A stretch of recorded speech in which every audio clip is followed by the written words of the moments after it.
ನಿನ್ನೆ ದಿವಸ ಸಂಜೆ ವೇಳೆಯಲ್ಲಿ ಬಂಟ್ವಾಲ್ ಪೊಲೀಸ್ ಸ್ಟೇಷನ್ ವ್ಯಾಪ್ತಿನಲ್ಲಿ ಒಂದು ಮರ್ಡರ್ ಆಗಿದೆ.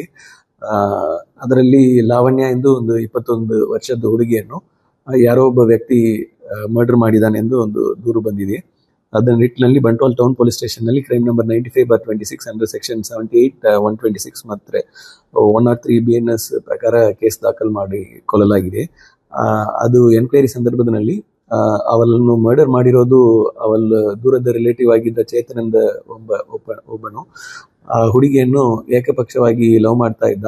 ಅವನೇ ಮರ್ಡರ್ ಮಾಡಿದ್ದಾನೆ, ತಲ್ವಾರನ್ನು ತಗೊಂಡು ಬಂದು ಎಂದು ಗೊತ್ತಾಗಿದೆ. ತದನಂತರ ಆರೋಪಿ ಪತ್ತೆ ಹಚ್ಚಲಿಕ್ಕೆ ವಿಶೇಷ ತಂಡಗಳನ್ನು ನೇಮಿಸಲಾಗಿದೆ. ಇವತ್ತಿನ ಬೆಳಗ್ಗೆ ಆರೋಪಿಯನ್ನು ಮ್ಯಾಂಗ್ಳೂರ್ನಲ್ಲಿ ಅವನನ್ನು ಸೆಕ್ಯೂರ್ ಮಾಡಿಕೊಳ್ಳಲಾಗಿದೆ. ತದನಂತರ ಅವನು ವಿಚಾರಣೆ ಮಾಡುವಾಗ ಅವನು ಇಲಿಪಾಶನ ತಗೊಂಡಿದ್ದಾಗ ಹೇಳಿರ್ತಾನೆ. ಈ ನಿಟ್ಟಿನಲ್ಲಿ ಅವನನ್ನು ಸರ್ಕಾರಿ ಆಸ್ಪತ್ರೆಯಲ್ಲಿ ಈಗ ಅಡ್ಮಿಟ್ ಮಾಡಲಾಗಿದೆ. ನಂತರ ಅವನನ್ನು ಅರೆಸ್ಟ್ ಪ್ರೊಸೀಜರ್ ಕಂಪ್ಲೀಟ್ ಮಾಡಿ ಈಗ ಲೀಗಲ್ ಮುಂದೆ ಕಾನೂನು ಕ್ರಮ ತಗೊಳ್ಳಲಾಗುವುದು. ಇನ್ನಷ್ಟು ಹೆಚ್ಚಿನ ಮಾಹಿತಿಗಾಗಿ ಫಾಲೋ ಮಾಡಿ ಬ್ರಿಗೇಡ್ ನ್ಯೂಸ್ ಕನ್ನಡ.